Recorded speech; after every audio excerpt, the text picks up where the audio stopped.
Indy's excelled at taking away the middle of the field, allowing an NFL low 2 touchdowns this season on passes inside the numbers, with the second lowest QBR and completion rate. That could spell some doom for Jackson, considering his 29 touchdowns on such passes over the last 2 seasons lead the NFL. We know that he likes the middle of the field. That's where he feels comfortable, Dan, when it comes to throwing the ball, something that maybe we've wanted to see more of him. So how big of a challenge do you think this Colts defense will be for Lamar on Sunday? Yeah, first of all, that's a great stat because it shows up on tape. Listen, our tape. The Baltimore Ravens have a kind of makeshift offensive line right now because of injuries. And who goes over to left tackle? Is it Orlando Brown or somebody else?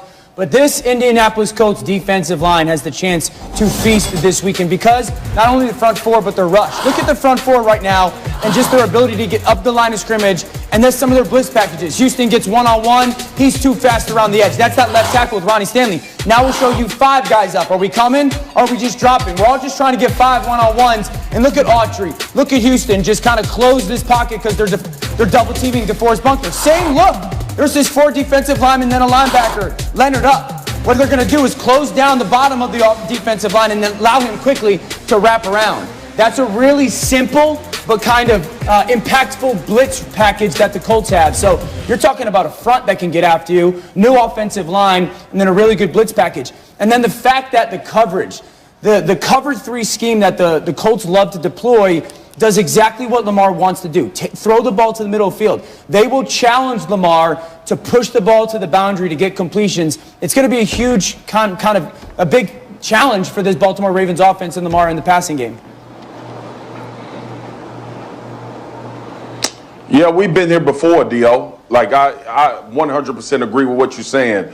The difference is in last week when they played Pittsburgh and having the success that they ran the football with, and then I go back to the Cleveland game when they played the Colts. Cleveland was able to make a little hay on the ground. Look, the Indianapolis Colts are going to have to earn the right to rush the passer. And to what Dan is, to his point, that's when Lamar Jackson is going to have to be able to make plays on the outside. We know that Marquise Brown Hollywood talked about use the soldiers, and we saw Snead make a few plays against Pittsburgh. But this is still the same old broken record, fellas. It's the same broken record, Al. I've been telling everybody, hope that you don't have to get in that situation, because right now what the Ravens have shown is that is how you beat them. That is their vulnerability. The defense will come up with some plays against Phillip Rivers, but they have to figure out a way to get the outside pass going. Yeah, to your point, Marcus, you have been saying this for a long time. Dan wanted them to get a tight end at the trade deadline. They did not do that. But Key, will this game come down in your mind to Lamar's performance on Sunday? Absolutely not. Lamar's fine. It'll come down to Phillip Rivers and his decision-making, Dan. When you look at him, I mean, he's 6 turnovers so far, interceptions this year. Basically, I'm going to give him 1 a game. Even though they played 7 games, I'm still going to give him 1 a game. And I think when you look at Phillip Rivers, he can be good at times and he can bring you from behind, but it's always that, damn, I knew he was going to do that moment. Yes, Jimmy Smith steps in the lineup for Marlon Humphreys at the cornerback spot. Marcus Peters is there. So when you look at it, the pressure that they apply from Baltimore's defense to Phillip Rivers can really get to him. I'm not worried about Lamar. I'm not worried about Lamar's passing game. I'm not worried about him running the ball, because the one thing that he has is his legs. That is important for him. It's interesting because a lot of us, even on this show, thought that Phillip Rivers shouldn't have that job anymore. He's been better of late, but maybe we don't see that in this game on Sunday. All right, let's get to another thing. It's been a tough time for the Cowboys, no doubt. Andy Dalton dealing with a concussion. Then this week, he's also been placed on the COVID list. Ben DiNucci struggled. The Cowboys had the Steelers. So head coach Mike McCarthy talking today about changes they're going to have to make at the quarterback spot. Well, they're both smart. They both pick up the game plan quickly. You can see that right away with Garrett. You can see that in my time with Cooper during the virtual meetings. He always asked really good questions. They just need reps. I mean, frankly, it's what Ben needs. So we're gonna let those 2 guys. We're gonna go through the week and then make a decision. All right, so here we are, Marcus Spears, with a couple guys playing quarterback for the Cowboys that are making you take a big, deep breath and shake your head. What do you make of those options for the Cowboys at quarterback? It don't matter who the damn options are, Laura.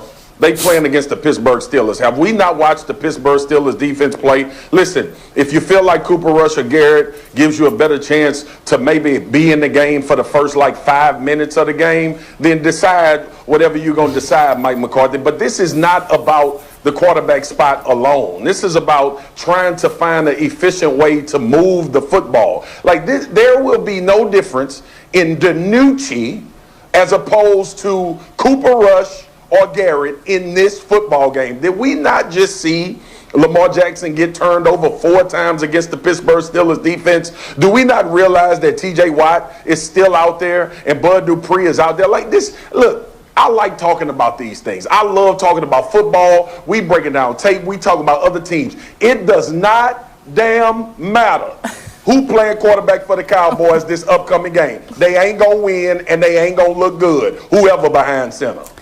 Marcus, let's be very clear here. This is, whoever it is going to be starting, going to be the 4th different quarterback the Dallas Cowboys have started over the last month. 4. Okay, there are not many teams in the league that have done that. We've seen Dak Prescott go down with a season-ending injury. We've seen Andy Dalton get concussed and be placed on the reserve COVID-19 list. We saw Ben DiNucci on Sunday night in Philadelphia. And we're going to see another quarterback this Sunday. My guess, and it's just a guess, would be Cooper Rush because he's got more experience running that offense. But to your point, does it really matter against an excellent Pittsburgh Steelers defense, the fact that Dallas will be using its 4th different quarterback the last month? Yeah, Shefty, they're the first team, the Cowboys, to start 4 different QBs before the 10th game of the season since the 2005 49ers. Shefty, I just want to check really fast before we go to break. Did you have a couple more COVID tidbits before we go? Again, we've got a situation where Matthew Stafford was placed on the reserve COVID-19 list this afternoon. We have the Green Bay Packers still on course to leave for San Francisco, despite the fact that they've lost their running backs, and the 49ers lost Kendrick Bourne to the reserve COVID-19 list. So there's a lot going on, Laura, as usual. Yeah, it's been a busy day already, and we got even more of that coming on NFL Live. And by the way, it's that time again. All aboard the Dan Wagon. Toot toot. Find out who's hopping on this exclusive ride. I bet no one's going to see this one coming, by the way. The Dan Wagon, next.